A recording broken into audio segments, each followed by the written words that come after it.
What the fuck? There it is. Yep, there we go. It's live. Testing, testing, 3, 2, 1. Testing, testing, let's have some fun.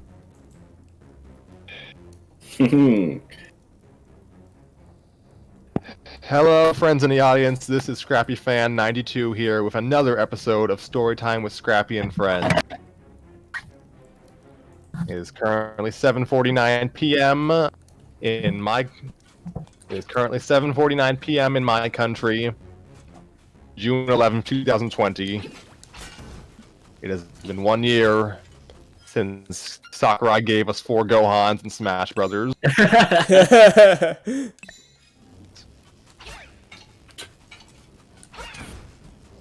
Oh my god, it actually is. Yeah. And it's also been a few hours since Sony did a PS5 game showcase. I thought, wait, that was a console. I thought they were revealing the Wi-Fi router. Oh, God. I'm so tired. You know, the funny thing is, my dad saw the design and compared it to something you'd see in a service station bathroom. Oh my. That's amazing.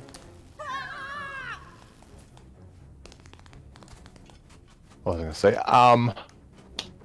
Hi. Last episode, we took a break from our serialized Love Live story to read a Wreck-It Ralph story because, well, we didn't have a team assembled for Love Live.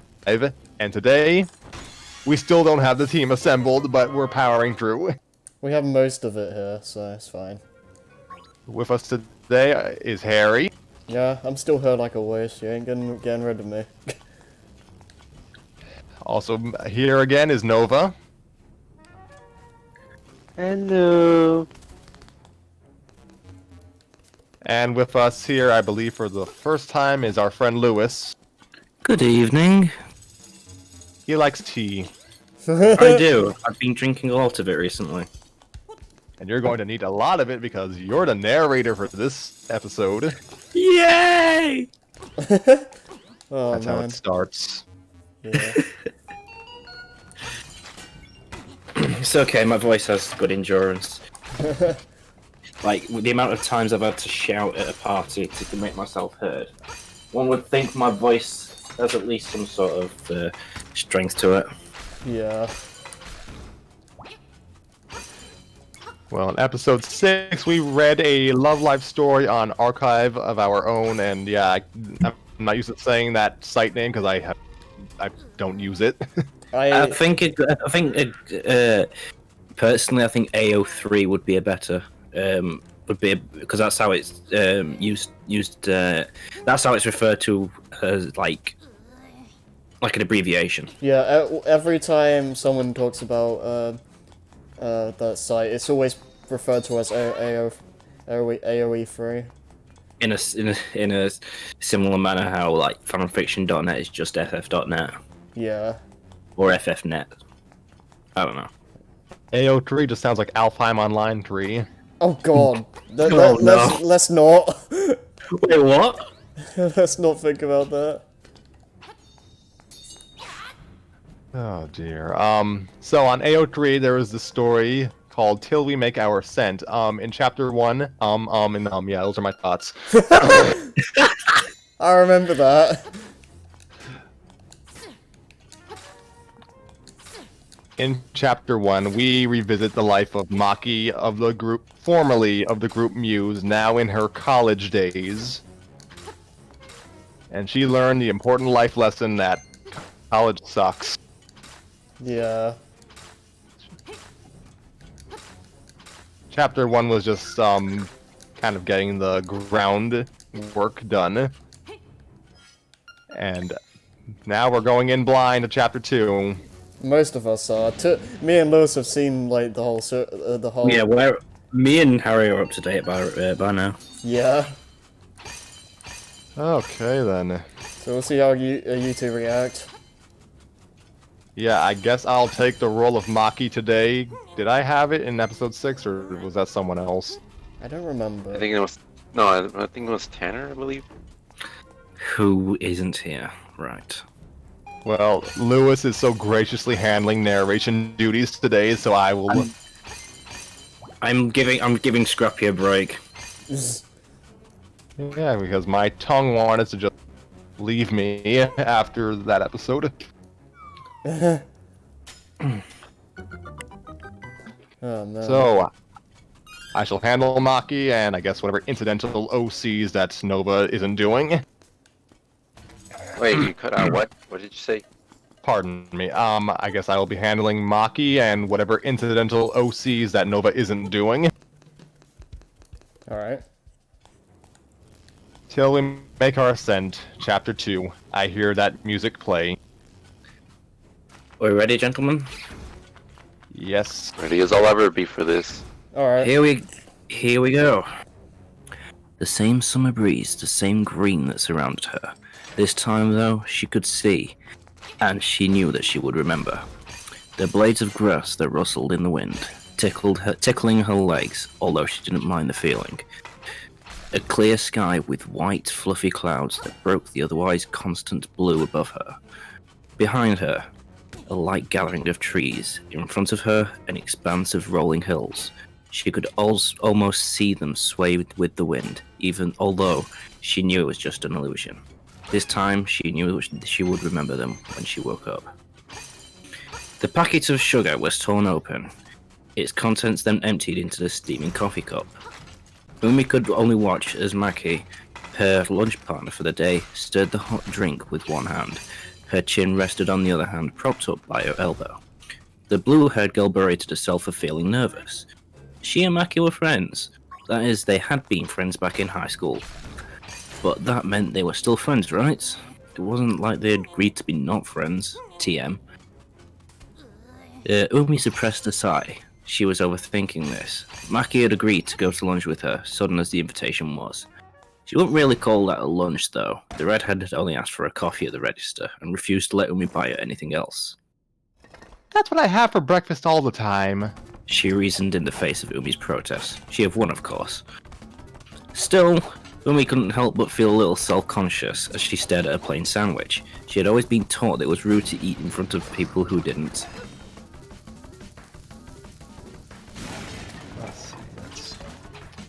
Are you just going to sit there and wait for me to talk first? The question cut through the building silence. Umi looked up to see that Maki hadn't moved from her bored-looking position, but her eyes now bored directly into her. Umi shifted instinctually. Is that me? I guess it can be if you want. I thought you'd be handling both, because you said I'd be those C's. Fair point. Excuse me. Come again? She managed. You're the one that invited me to lunch. Maki reached for the plastic coffee cup lid, fitting it in its right place. From how frantic you sounded on the phone, it must be pretty important. Taking a sip, she grimaced, apparently unsatisfied with her mixture. Oh, you could tell. She felt her cheeks flush with heat. Maki's only response was to raise an eyebrow, so Umi continued. You're right. It's something important. To me, at least. She produced a folded paper from her bag. I would like your help. Maki remained silent as she took the paper. It was remarkable and somewhat intimidating how she managed to keep that same bored pose as her eyes moved across Umi's writing. It didn't take long for her to look back at Umi, who was fidgeting while waiting for feedback. For Pete's sake. Is this an assignment? You're taking poetry classes right now, right? The redhead inquired, indicating Umi's paper with a wave of her hand. Something like that. Does she really not know? Her unsure answer didn't seem to help. Umi, I'd love to help you with your homework, but my classes are keeping me busy too. Maki pushed the paper back across the table. More importantly, My writing classes aren't nearly that intense. Why don't you ask your classmates to revise for you instead? Umi stared at her junior. She had been prepared for a variety of corrections from the other girl, but completely misunderstanding hadn't been on that list. Maki, that's not my homework. Eh? But aren't you? Those are lyrics. Song lyrics. Maki met her stare, not breaking eye contact until she held Umi's work in front of her again. This time, her eyes scanned the page with considerably more interest. The second read-through seemed much longer than the first. Umi was running out of things to fidget with when Maki finally lowered her paper. So, you showed me this because... Yes. Umi could tell where she was headed. I want you to write a song with me. Specifically, you'd be in charge of the music. Maki was now looking at her oddly, probably thinking that she was crazy. She would be right. They hadn't written a song together in years. Most of Muse had gone their separate ways by now. And here she came like a bolt from the blue with this ludicrous request. It was only natural for Maki to voice such concern aloud. Why do you want for Pete's sake, why do you want to write a song now? Is this some sort of Muse reunion tour? How will the others even react when they hear that we're writing another song? Despite her rapid firing of difficult questions, the redhead didn't seem angry, just real confused. Umi looked down. She had expected Maki to be skeptical about her idea, but that didn't mean she had any counterpoints. To tell you the truth, I hadn't even considered telling the other girls yet. I'm not very good at keeping in touch with them. She confessed, poking at her sandwich. We know, Umi. Maki stated her bluntness made the blue-haired girl flinch. So, like I said, why now? Umi knew that she wasn't putting together a very convincing case. Still, she could only shrug and say, I don't know. I just felt like writing lyrics again. She looked up, thinking Maki would roll her eyes. Instead, one corner of her mouth curled up into a smile. That's the last thing I thought you would say. Umi sighed with relief. What did you think I would say? She smiled back. It was Maki's turn to shrug. You were always the one with a plan. I want to because I feel like it is something Hanukkah would say. When was the last time Umi had heard that name? Hanukkah. She murmured. I guess you're right. A chuckle escaped her. You really don't have any other reasons? Maki had her attention back to her quickly cooling coffee, adding some pre-packaged creamer to the mix. I don't. Umi shook her head. My inspiration could have picked a better time to come back. Your inspiration? Maki echoed. You're so cheesy. Umi opened her mouth to defend herself, but stopped upon realizing that was probably just Maki's version of a friendly jibe. Remembering why she had asked Maki out to lunch in the first place, her voice took on a more serious tone. If you don't want to compose the music, I'd understand. It's a silly request. To her surprise, Maki looked away. Umi could still see how her face reddened. I haven't played the piano since I started university. That's understandable. Since you're so busy, I don't want to distract you from your studies.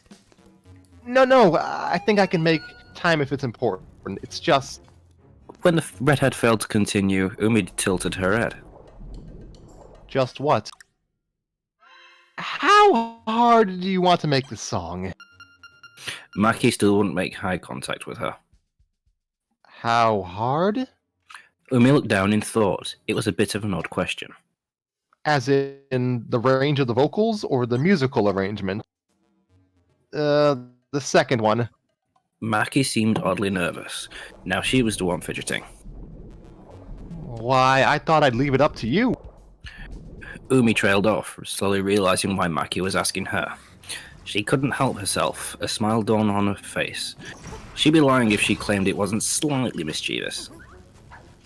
Maki, I'm sure that you're still skilled enough to make any arrangement work. You don't have to worry about that.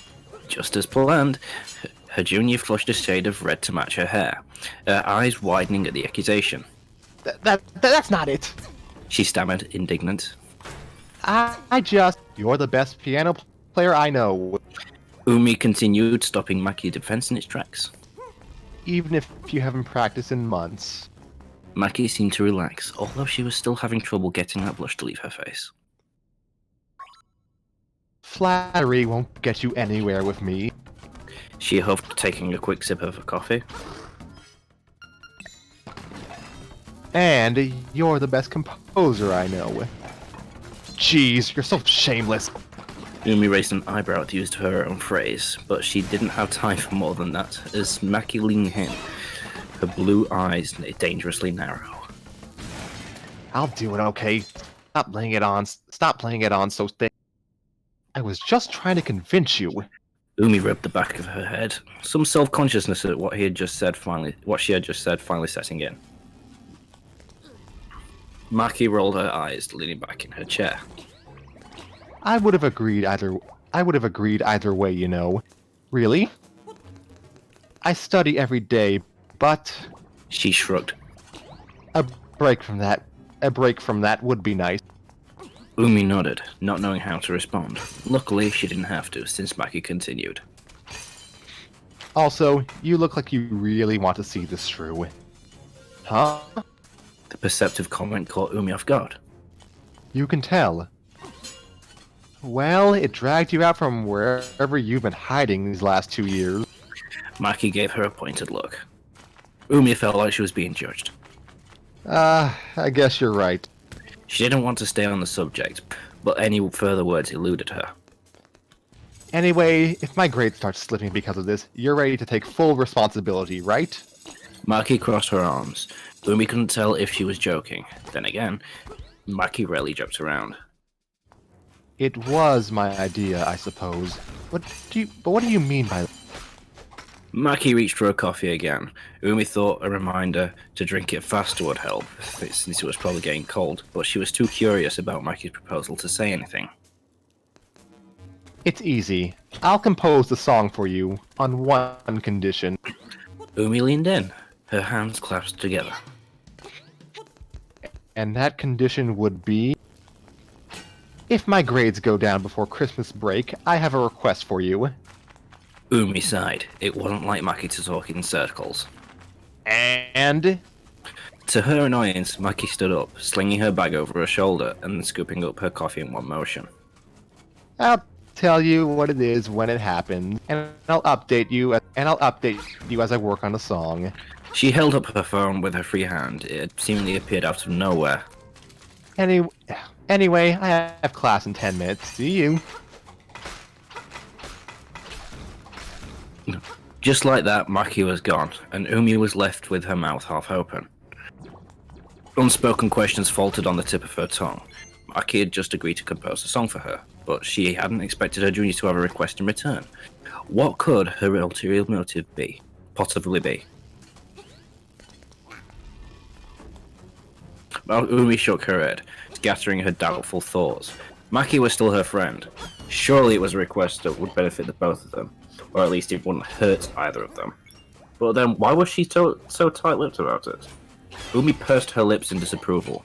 Her appetite had vanished, so she threw the pre-made sandwich into her bag. She could eat it in her room, provided she could get there fast enough. It wasn't doing her any good to overthink it. Maki had agreed to compose her song, and that was the important part. Still, one thing Maki had said stuck in the blue-haired girl's mind as she stood up to leave. I'll tell you what it is when it happens. Echo. When it happens. Umi muttered. Not if it happens. It was ridiculous. Someone as studious as Maki wouldn't deliberately tank her grades, her college grades no less, just for one request. Would she? Umi pushed in her chair, but something on the table caught her eye. A generous pile of coins lay on the table where Maki's coffee had been. She swiped them up, putting her hand to her forehead in disbelief as she counted them out. Come on, I'd say I said I'd pay for her too. Her phone was now set to vibrate after the incident in the lecture hall that morning. It still did its job of getting Umi's attention as it buzzed twice on her desk. She took her eyes off of her frustratingly blank Word document, grateful for the distraction. A new text document message greeted her as she clicked the screen on. You didn't tell me how you wanted your lyrics structured. Umi blinked, going over her lyrics in her head. Maki was right. She hadn't labelled which lines would serve which purpose. She looked back at her phone, about to type an apology, but it buzzed in her hand. Maki. Did you have something in mind, or are you leaving that up to me? Her fingers moved up and down the virtual keyboard. Umi. Sorry, it just slipped my mind. I still have my lyrics too. You need a copy for yourself anyway. I'll give it to you in a second. Her homework forgotten for the moment, she set her lyrics out on the desk. This would only take a moment, but every step closer made her heart race. Was it excitement? Nerves? Satisfaction? She didn't know, but that was okay for now. A minute later, Umi held her phone over the paper, and she squinted to prepare for the camera flash. Umi. Here's the lyrics. I imagined the structure to be a little different than most of what we did in Muse. What do you think? She got a response right away. Apparently, Maki had already started taking those study breaks she mentioned. Maki. Huh. 3 verses, 2 choruses, a bridge, and an outro?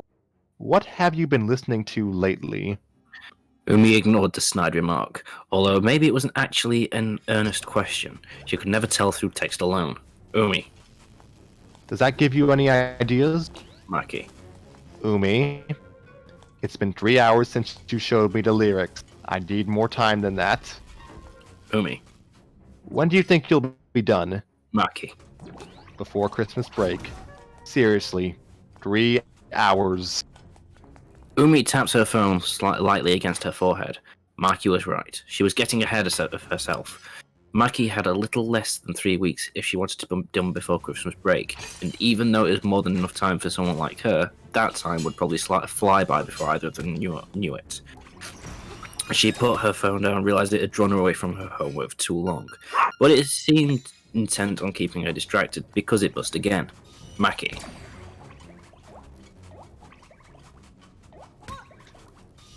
Pardon me for one moment. Okay.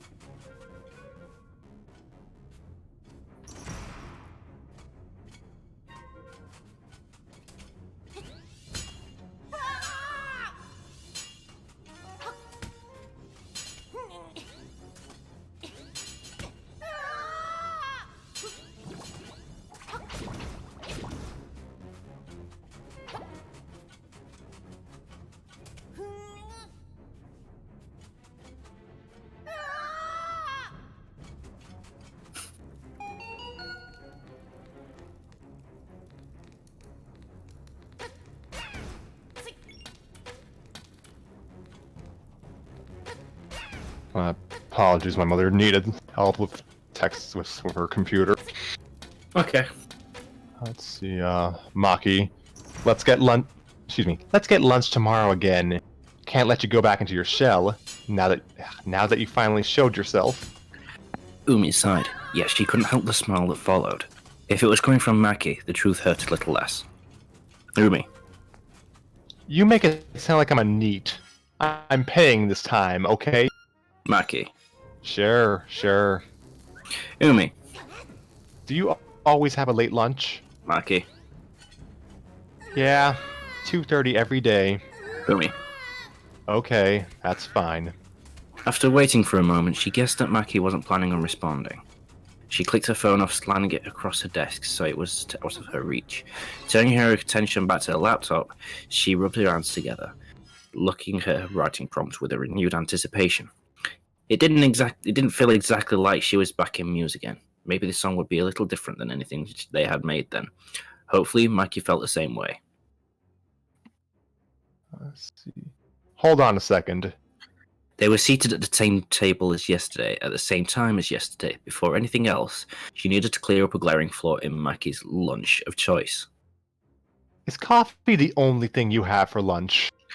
She gestured towards the accused party. Huh? Maki raised an eyebrow. I always have coffee for breakfast. I said so yesterday, too. Breakfast? The two girls stared at each other. Umi couldn't believe what she was hearing. You haven't eaten today. Maki shook her head lightly, like this was completely normal. I usually don't wake up until noon, and I have class around that time, so I don't eat until afterward. Umi couldn't stop herself from staring. Stop staring at me. Not everyone can wake up for early morning classes like you, Umi. Maki twirled her hair with a finger, an obvious act of self-consciousness. Umi blinked, bringing herself back to reality. Sorry, but that means... She looked down at the coffee again, then back up to Maki. You only eat once a day? No, it's usually twice a day. Once in the afternoon after all of my classes are done, and once before I go to bed.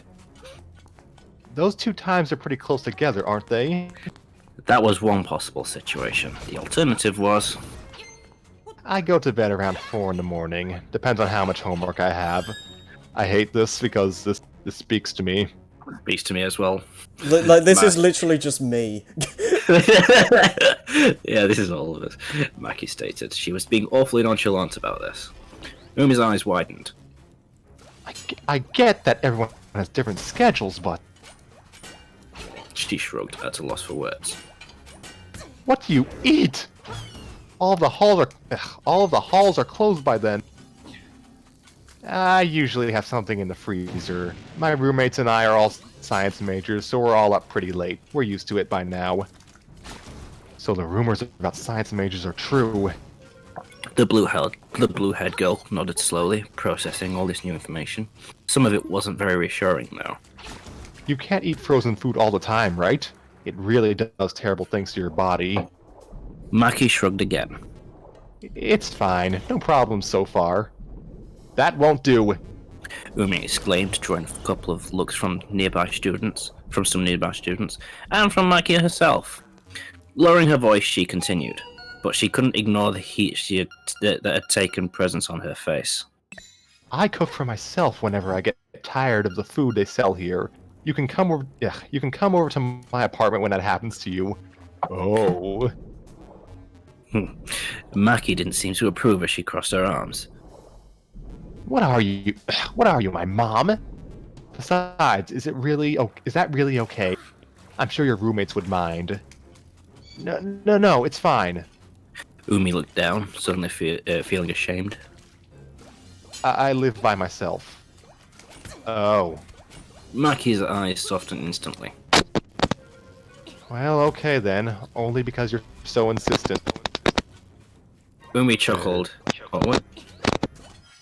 Is anyone else hearing that? Yeah. I can hear that too. Where's that? Whoa! Nova, you okay? Yeah, I'm fine. Whoa! Yeah, no, your mic is like really. Oh, okay. I don't know. Should we go on? I think He'll be back. He'll be back. You wait a little bit until he comes back. Hey there. Oh, hi, Nova. Hello. Is it better? Yeah. Yes. You were saying something and static cut it out. What were you saying? I wasn't saying anything. Oh. Oh. Okay. Sorry. It's Oh, it's fine. Okay. You just surprised me as all. Anyway, Maki's... I'm gone. That's the fucking perks of having been stuck with a earphone mic. I can buy you a headset, Nova, Are you sure? when I get a job, because that's what friends do. Harry got me mine. Did you get him that one that that we got, Harry? Like that, the blue like headset thing. Yeah, I think that's the one I got you. Is that correct? I mean, it is blue and black. Right. Yeah, that should. Yeah, that should be the same one we have. That's the one, yeah. Anyways, go on. Yeah. Where were we again? I think Umi chuckled. Oh yeah, Umi chuckled. Her shameful moment before now gone. I have a lot of time on my hands, I suppose. Maki uncrossed her arms, reaching for a coffee, which was probably getting cold again. Really? You don't have club meetings or a job or anything like that? I had a job last year, but I quit over summer break. I haven't reapplied this year, and I thought that I'd rather spend the time studying. Umi frowned as she recalled hours and hours of sitting in the back room of the library, cataloguing endless amounts of books. It wasn't too exciting either. What about... Oh, shit. No, I don't know why I just said that. Alright, go on. What about study? I just had a brain thought then. This is fine. What about study groups or friends that you've made here? She wasn't very proud of this. I don't have friends like that here. She only had herself to blame for that, of course, as she thought of all the times that Marika... is I end up pronouncing it Marika? I have no idea. Oh, Marika. The times that Marika had invited her to one of her many social activities. Maki didn't need to know all of that, though. I see. Maki stared at her, rubbing her chin with one hand. She probably wasn't expecting that, given her lack of a proper response, but Umi also sensed a hint of pity in her eyes to accompany her surprise. When I said that you've been hiding... When I said that you've been hiding for these last 2 years, it really wasn't an exaggeration. Umi's ears burned with embarrassment.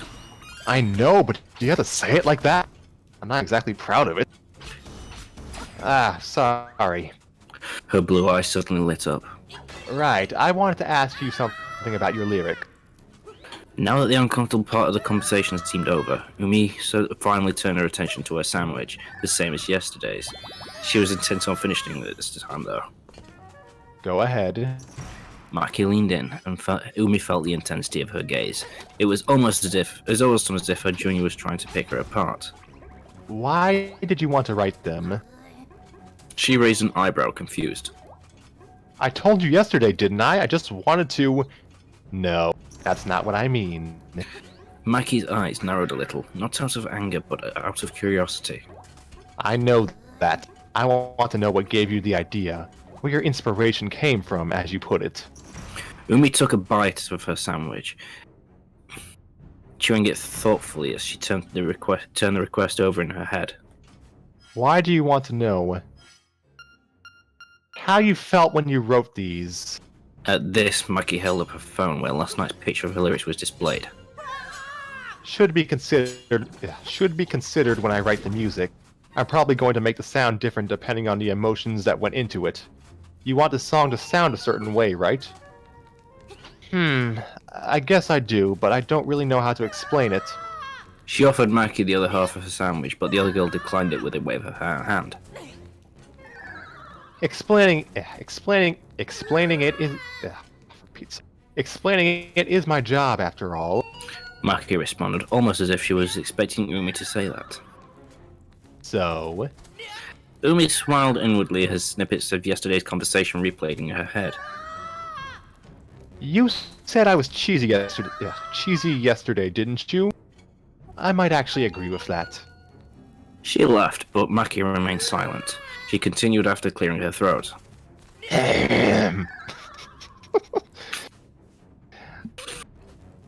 I started having these dreams around this time last... Wait, is that Maki speaking? No, that's Umi. I started having these dreams around this time last year. The first few times it happened, I didn't think anything of it, in part because I could never remember them clearly. After a couple of weeks, I thought to start keeping a dream journal to see if it could help me remember. Since they weren't getting clearer, that failed pretty quickly. since I kept remembering the same handful of details and nothing more. So writing the same things down every night wouldn't have helped me. I gave up after the first entry. She looked up from her sandwich to make sure that she still had Mackie's attention. The redhead's eyes were still on her. Thankfully, she couldn't find any hints of disbelief on Mackie's face. This encouraged her, and she continued. I had them at least a few times a week, but I could never figure out what they meant, no matter how much I wanted to. So... She trailed off as Mackie suddenly broke eye contact, reaching for her bag. After a moment, she produced a notebook and pen, but Umi couldn't see what she had started to write. The redhead suddenly looked at her expectantly when she didn't continue. Go ahead, I'm listening. Umi raised an eyebrow.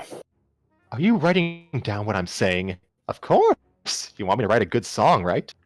I do, but like I said, your feelings are a really important part of songwriting, and there's a lot of feeling in what you're saying. Once again, Umi was startled by her friend's perceptiveness. Do you like people watching? Mackie leaned back ever so slightly in her chair, but the scowl on her face was much more obvious. What does that have to do with anything? You're really observant is all. Have you been talking to Nozomi recently? Briefly, a thought flashed in Umi's head. Perhaps their mischievous senior had asked Mackie to check in on her. It wasn't an unrealistic assumption, especially if the other girls still worried about her like Mackie had hinted at yesterday. Not any more than I usually do. The redhead shook her head. That probably meant that Nozomi hadn't given her any crazy ideas. Anyway, I have to be observant. I have to be observant, don't I? I think it's better for me to be in tune with people's feelings. I write better music that way.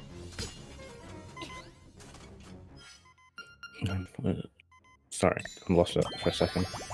That's fine.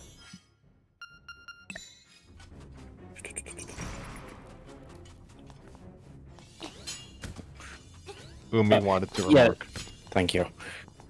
Umi wanted to remark on her friend's surprising wisdom again, but kept the comment to herself, figuring it would just send her to another state of denial. Mackie didn't give her the chance to anyway, as she steered the conversation back onto its intended track. Back to the interview. Where were we? Interview? Umi raised an eyebrow but didn't question it. The term was much more accurate now that Mackie had a pen and paper primed and ready. Right. It got to the point. Right. It got to the point where I just gave up on figuring it out since it was so frustrating. But they didn't stop. I feel like I put too much thought into them because it's been affecting how I saw my life in college and my schoolwork. Mackie interrupted her to ask. What do you mean? Her eyes didn't leave her notebook, however. Umi took a deep breath. She had said too much to go back now. Apparently today was the day she'd opened up about her insecurities. Some of them, anyway.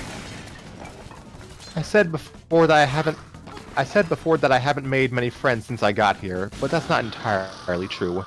I think it's more accurate to say that I haven't made any real friends yet. She put down her sandwich. She needed her full concentration to make sure she didn't make this next part sound like a plea for pity. People have tried to talk to me, and I don't have a problem with that.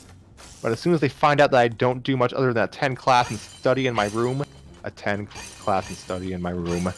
they start to worry. They tell me to join a club or to study with their group of friends or some other social activity. And as soon as they do, I start to think of what could go wrong. They're trying to introduce me to all these strangers, you know. I worry that they'll think I'm this awkward, unapproachable person, or that I'm weird for not trying to make friends, and I just think that I'll be a social disaster whenever I go. Umi poked her index fingers together, ashamed at admitting how much of a recluse she had become. So I would rather just study by myself than subject myself to that. It's a vicious cycle, I know. The longer I shut myself in, the worse it gets. She laughed, a sad, humorless laugh. Mackie didn't seem fully convinced.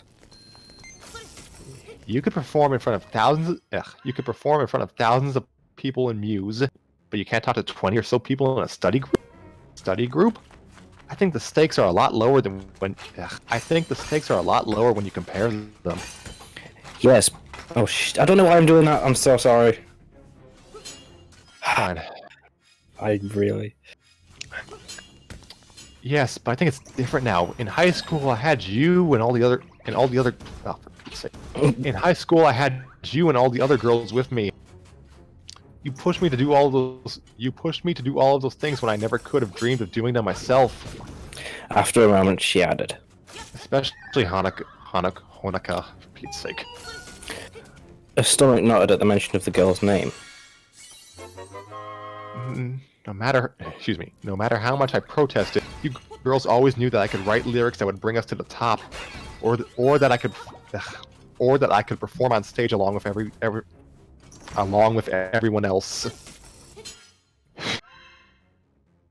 It's not like that here. I don't have anyone to push me anymore, and I haven't kept in touch with you or the other girl. So there isn't anyone to encourage me to try harder to make friends or step outside my comfort zone.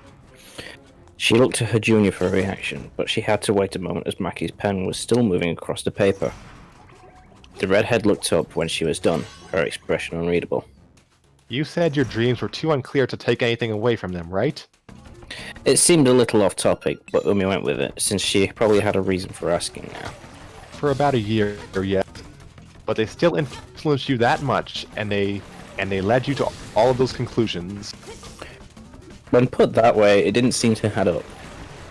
Umi's eyes drifted around the room, letting the questions hang in the air, so she could weigh them. She answered slowly. As you can probably tell by now, it wasn't the details that stuck with me. I think it was the feeling. Mackie's pen, previously moving rhythmically across the paper, came to a halt. She remained silent, but her blue eyes were now fully on Umi. I think the reason I wanted to know what they... Wait.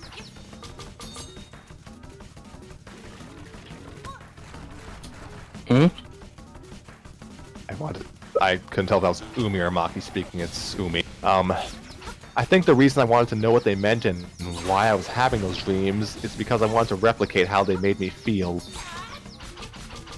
She rubbed her chin with one hand, falling silent.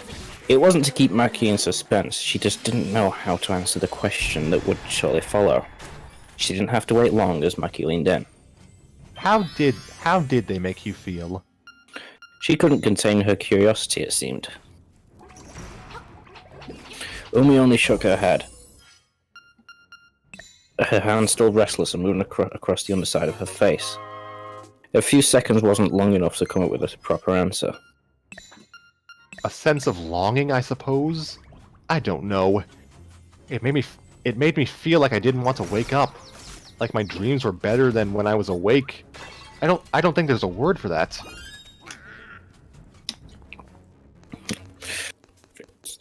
Mackie nodded, slowly and deliberately, but she seemed satisfied with the answer. There was one important detail that had yet to be touched upon, though, and both girls knew it. Then what exactly did you dream of? Then what exactly did you dream about? Before her moment of clarity 2 nights ago, Umi had memorized the details, almost specifically, the frustrating lack thereof, of her recurring dreams to answer without hesitation. Every time I was in some sort of springtime setting, it might have been a field or a meadow of some sort, but I couldn't say for sure. There weren't enough details that I could tell you for sure, but I was pretty sure that I had never actually been there. There really wasn't much for me to latch on to. Just that the sky was so clear and that the weather was always beautiful. The strangest part is that it all felt very familiar, I think. It doesn't make much sense, does it? To see a place that I've never been to, yet feel so comfortable there. Umi trailed off, shaking her head. Especially since it was all such a blur after I woke up. Her recounting of the past year's events stirred up vivid details of the unprettiness of it all, and she was so busy wallowing in the feeling that she didn't hear the rhythmic, rapid tapping of Mackie's pen for several moments. Looking up, Umi was greeted with the very sight, and she wasn't sure whether her friend had written all of that down or not. She opened her mouth just as Mackie broke her quiet spell, her head shifting back up to attention. So, you still can't recall anything? Umi picked up her half-eaten sandwich and waited off the question in succession. No, 2 nights ago I had the same dream, but that time I couldn't remember everything. I was so excited to have finally remembered, and I wanted to do something with it, so those lyrics are the result. I wrote them that same night. Maki nodded, her eyes wide with her sudden realization. So that's why you called me at 3 in the morning. Sorry about that. I thought it was a good idea at the time.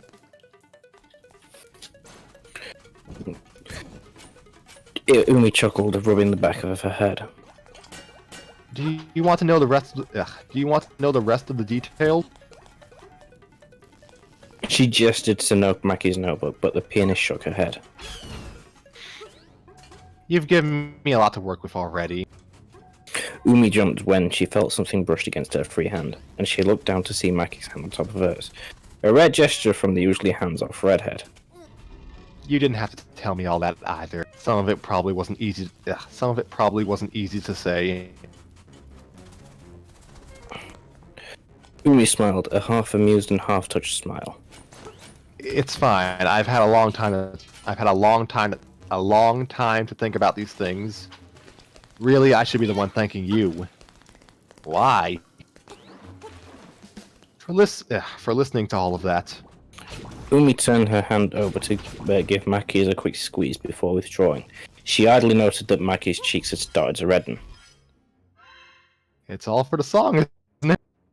Maki shut her notebook and slid her pen into the rings on the left side. A snug fit. As she stood up after throwing it into her bag, confirming the time with a quick glance at her phone, she turned around to leave, and Umi thought she was going to end the conversation on that unconventional note.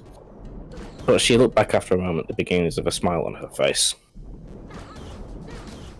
I'll visit you at your room if you cook for me. We can write the song. That. For Pete's sake. I'll visit you at your room if you cook for me. We can write the song faster that way too. You will? A thought occurred in Umi's mind. Yesterday, and who Maki would blame if her grade slipped. Was all this all part of the plan? Sure, anyone would feel bad after hearing what college has been like for you. Or maybe Umi had unwittingly played the pity card. After all, she sighed and after, following Maki's retreating figure until it disappeared into the constant bustle of students, she looked back to her sandwich. She was surely going to finish it this time. Maki hadn't said when she would visit, but Umi suspected that she wouldn't have to wait that long. 2 days passed. Umi kept checking her phone in the middle of class and got some passing comments from Marika about it, but hadn't heard from Maki since then. Then, Friday afternoon, she was at her desk, getting nowhere with her final draft, when she heard an entirely alien sound. 3 knocks on her door. She approached it cautiously, creaking it open with the chain lock still in place, but she relaxed upon seeing who it was. Umi couldn't tell if Maki seemed impatient or if that was just her usual expression. I've been busy studying, Was the blunt reply to Umi's unspoken question as she opened the door all the way. The blue-haired girl could only watch as Maki's bag was tossed unceremoniously onto the bed, as if it was her own. That was meant to be Maki speaking. I messed that up. I've also given some thought to how I want this to sound. At this, she brandished a well-worn, well-folded paper from her coat pocket that Umi instantly recognized. The paper of lyrics was offered to her, and she took it, unfolding it so she could see Maki's progress. Her mouth creased thoughtfully as her eyes scanned the paper. It was now decorated with scribbles, half-written sentences, and crossed-out words along its outer edges. One word showed up more than any other, however, and it naturally caught her attention. Jazz? Curiously, she looked back to Maki for an explanation. The redhead had her attention elsewhere. The coat now removed, she hung it on the nearby rack before turning to address Umi. I thought your lyrics might be I thought your lyrics might be suited to a more natural sound, like something that uses real instruments instead of a computer. We've never done a song like that. Umi flipped through a catalogue of Muse songs in her head, but she was unable to find a counterexample. What instruments were you thinking of using? Just the usual. When this was met with a blank stare from Umi, Maki stared at her incredulously.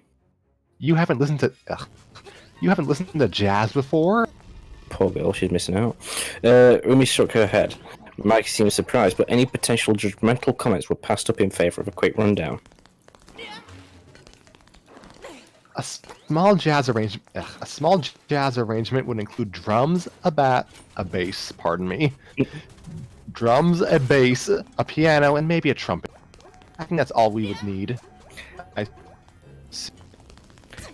Umi nodded slowly, surprised that Maki had neglected to write that down on a paper, even though she seemed confident about the instrumentation. Where would we get those? No one we know can play instruments. Except you, of course. She quickly added, after she saw Maki's expression start to turn sour. Maki averted her eyes. I haven't gotten that far yet. Anyways, She turned away, clearly wanted to change the subject. you don't have any idea what this might sound like, right? Since you've never listened to jazz before. No, I guess I don't. Then you're lucky I have this. She whirled around to face Umi, now holding a pair of earbuds connected to a smartphone. Both of them were pushed into Umi's hands. I have a playlist of jazz songs on there. It's about 250 songs, which would be more than enough to get acquainted with the genre. Umi looked down to see that Maki's phone was already unlocked and opened to the music app. She touched a playlist labeled Jazz and began to scroll through the selection here. There. Unsurprisingly, she didn't recognize any of the titles or artists that she passed by. Where did you find all of this? My parents have a collection of jazz CDs at our summer home. They showed it to me, thinking I would like it, and I did. So I burned my favorites to my computer, and I can put them on my phone from there. She gestured towards her smartphone, Your favorite? meaning this wasn't even the entire collection. Maki nodded. My parents mostly like the classics, but I wanted to find more on my own. So that playlist is a mix of classic and contemporary jazz. Umi was still having trouble digesting the favorites part. She didn't think that she had time to listen to 250 or more songs before the Christmas break deadline. I think I have a speaker somewhere. She managed. We'll listen to it while I make dinner. There she walked a few steps to her desk and opened a drawer, hoping she had thrown it in there by chance. Luckily, she had, and she victoriously pulled out the handheld speaker along with an auxiliary cord. Oh, what are you making? Maki seemed excited. It was only apparent in the way that her eyes lit up. I only know how to cook easy things. Umi went over the ingredients she had probably had in the kitchen. Are you okay with curry? Maki made a face. Is that easy? It is to me. The redhead considered it for a moment before shrugging. Curry's fine. Guess I'll study over here. She muttered the last part mostly to herself, the sights on the couch and the coffee table that comprised most of the modest living room. While she did so, Umi stepped towards her kitchen, unlocking Maki's phone to prepare her jazz playlist. As she did so, however, a notification popped up on screen. A new message. She looked at the sender, but there was a group name where it should have been. Her heart caught in her throat as she realized it was a message from the Muse group chat, still active after all of those years. Not that she would know. And yet she was now given an opportunity to peek in on what she had been distracted from. She had been distanced from. A quick glance confirmed that Maki was already absorbed in her studying on the couch, her back to Umi. It wouldn't hurt, would it? Maki would never know that she had looked through all of their messages. Ouch! She hadn't been paying full attention to where she was going until her foot slammed into one of the wall's corners. Realizing that she had reached the threshold to get to her kitchen, the pain in her stub toe quickly took precedence in her mind as she limped the rest away to the pantry, muttering curses under her breath. As the pain subsided and her mind refocused on the matter at hand, she started to have second thoughts. Even if it was a group chat, reading the messages through Maki's phone would be an invasion of privacy. The offence was even more heinous if she considered the fact that Umi could easily access the message with her own phone, since she was a member of the group chat as well. Looking at through Maki's phone was plain rude when she took that into account. Umi sighed, ashamed of herself for considering such a thing just after Maki had entrusted her with her phone. Suppressing any other traitorous desires, she put the phone, speaker, and necessary cords down in the small area next to the stove before making her way to the pantry. What song is this, Maki? She had set the speaker to be loud enough for them both to hear, an easy task since the kitchen was adjacent to the living room and was accessible from some said room, but Maki still took several moments to respond. The lone couch faced away from the kitchen, so Maki had to turn around to address Umi. Moanin' by Art Blakely and the Jazz Messengers. Wait, that's Maki. Moanin' by Art Blakely and the Jazz Messengers. What? Umi turned away from her pot of curry to meet Maki's exasperated glare. Do I have to repeat all of that? I guess I'll just look at it.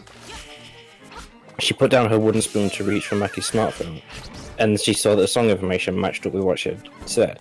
The sound was rather new to Umi, with a distinct drum beat, a walking bass line, and a piano player who didn't seem to care what he played outside of the main riff. Currently, the trumpet was up on a solo. You want our song to sound like this? Not necessarily. Maki was facing away from her again. This song uses all the instruments I was talking about, but I want it to sound more modern than this. Umi nodded. Even though Maki couldn't hear her, she didn't have anything to add. She didn't know what more modern really meant in relation to this sound, after all. She picked up her wooden spoon and went back to stirring her concoction, which would eventually become curry. The song went on. The trumpet solo gave way to a piano solo. When Maki spoke up again, it was clear that she had become distracted. You should join a group chat. Umi stopped stirring the pot. She glanced over at her friend, but Maki wasn't looking at her like she had expected. She continued stirring, but at a slower pace. I'm still in it. It's like you aren't, since you never... Oh wait, why am I doing it again? I'm so... I just want to hide. No, you want to be Maki. No! Oh god. Lewis the Tsundere. Oh god, no! It's like you aren't, since you never say anything. There wasn't any instigation in Maki's voice. She said the words matter-of-factly, the way she always talked. She had every right to, of course. Everything she said was true. The jazz playing on the speaker, now in a different song, seemed to drown in the silence that followed. Umi put the lid on top of the pot to let the curry simmer, and she walked over to the couch. It was crowded with Maki's study materials where the redhead wasn't sitting, but she gathered them up and moved them to the coffee table so Umi could sit. She did so, and she wondered for a moment longer than if she should defend herself. She decided against it. I turned off notifications for our group chat, so I don't see whenever it's active.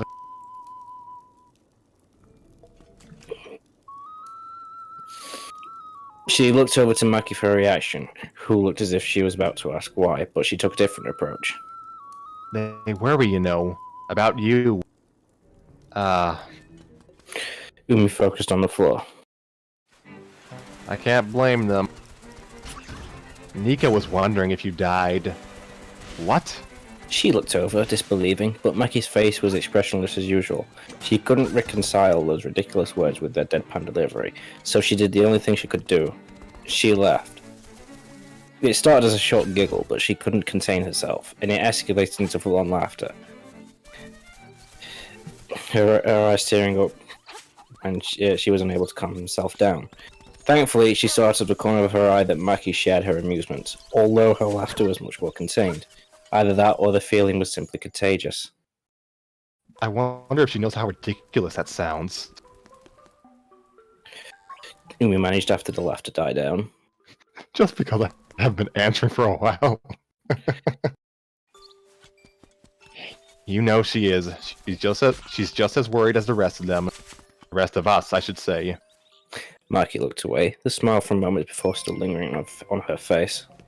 You have every right to be. Umi admitted. It's just that I don't know if I'm ready yet. She rubbed the back of her head, fully expecting Maki to press the issue, but her junior remained silent. They sat there for a moment, and Umi wasn't sure whether to keep going or to drop the subject, but Maki beat her to it when she turned towards the kitchen. I think the curry's ready. Ah, you're right.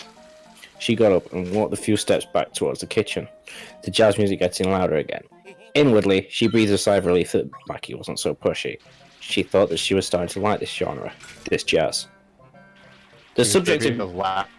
Sorry, could you repeat those last two sentences? It seems cut out a bit. Alright.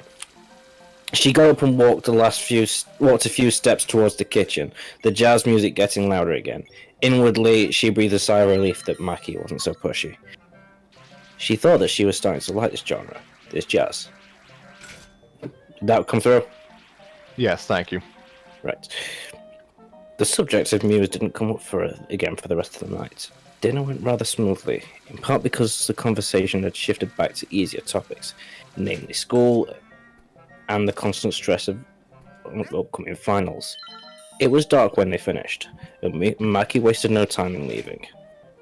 I promised my roommates that I'd do homework with them. She explained. Thanks for dinner. I'll try to stop by again before Christmas break. Umi opened the door for her, taking Maki's dark grey coat and a black scarf off the rack. Come by any time. Maki nodded, taking her clothes from Umi's outstretched hand, and then she was on her way. Umi shut the door after she was out of sight. She was alone once again. Her own smartphone had been laying dormant on her desk while Maki was there, but now she picked it up, going right to her notifications tab in her settings. Umi's advice to her echoed in her mind. Maki's advice. Yeah, Maki's advice to her echoed in her mind. It didn't convince her enough. After one more moment of consideration, she switched off her phone, shaking her head. She wondered when she would be ready. In the meantime, she had taken note of the highlights from Maki's Jad playlist. She knew what her homework would be for the next few days, along with her actual assignments, of course. One of those things took precedence over the other, though. An end chapter. Thank you, Lewis. You're very welcome. Take a sip of tea and take a nap because that was a lot. I feel tired for you. Oh, man. Honestly, I feel like I could go another chapter, but if we want to take a break for again for tonight, these chapters are rather long, to be fair. Yeah. Yes. But when do we want to do another one? Do you guys? I mean, what do you guys want to do? Because I'm fine with doing another chapter, but. Nova, are you alright with that?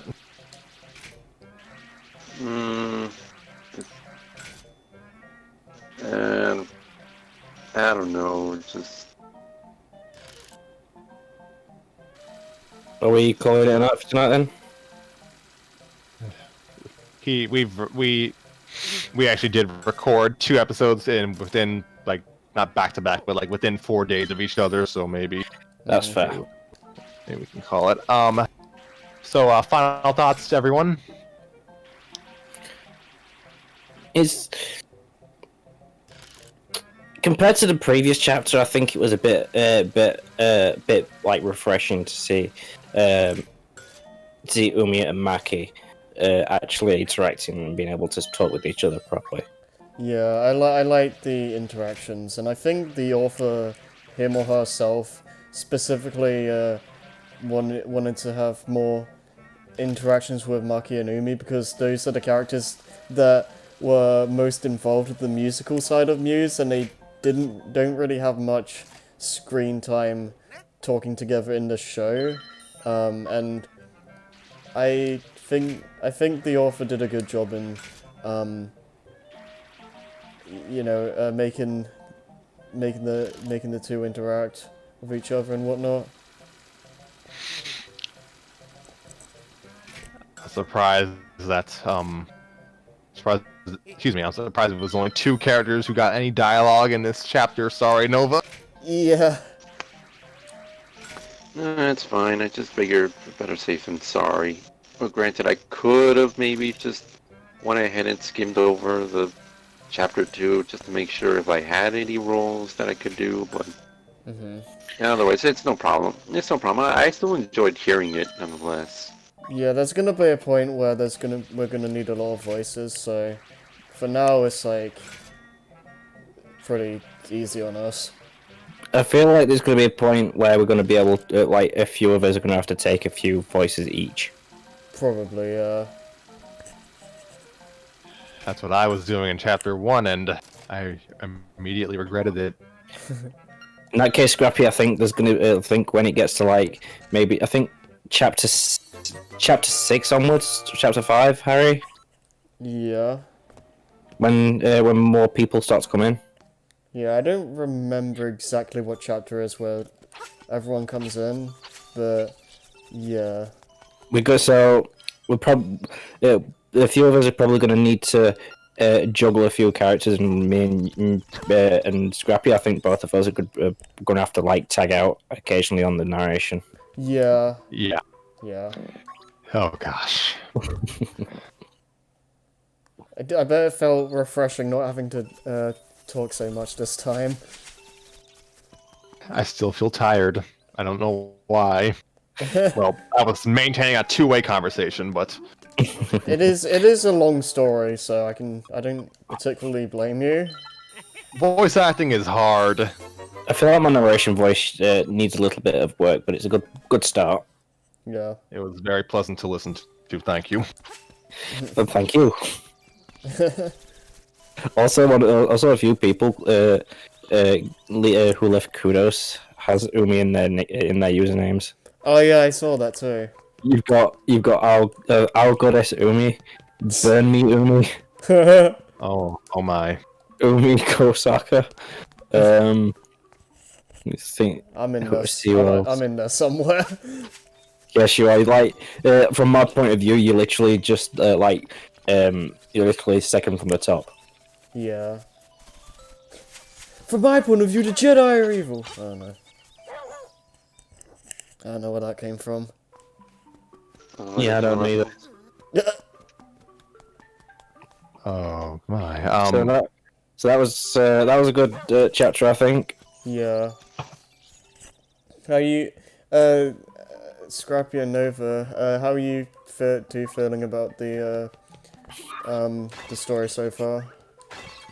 It's long. well written, but it's long. Yeah. What I will say is that reading this back, and narrating it, I did notice that there were a few words missing from each sentence. Yeah. Not each sentence, but like there was definitely some words missing that seemed a bit weird to narrate. Right. Yeah. See, that would have completely thrown me off if I was reading this blind. Like, yeah, hi, we're supposed to actually read our stuff ahead of time. I think it's fun. I think it's more entertaining if some of us haven't read the story yet. Oh yeah, it's fun watching Tanner squirm reading my stuff blind. Oh yeah, like Daisy, like what, like punching Toad or whatever. She did not punch him. Actually, no. If you want to know what she actually did, you have to read my story. She abused Toad, basically. And that will be addressed. Don't worry. Toad assault. Okay. Alright.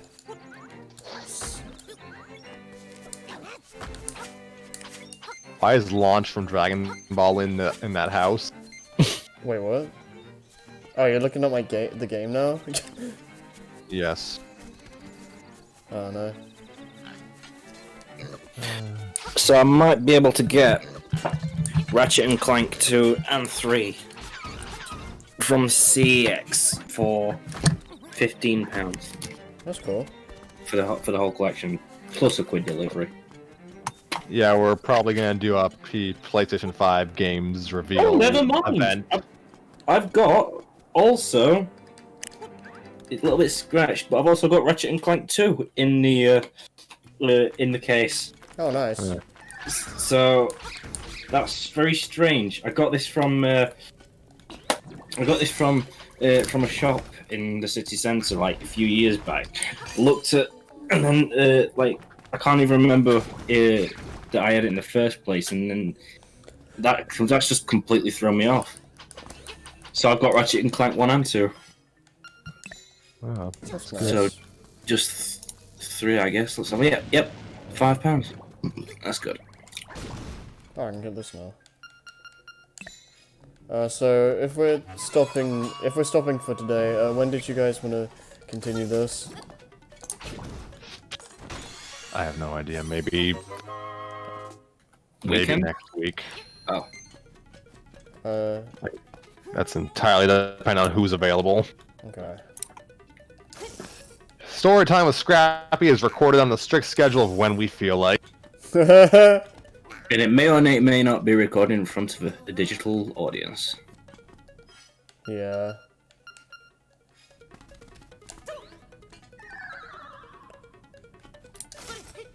The hell? Just down to whoever's available on any given day. Yeah, basically. Oh, okay, there we go. Alright, should I stop streaming then? Yeah, you can end record. Alright.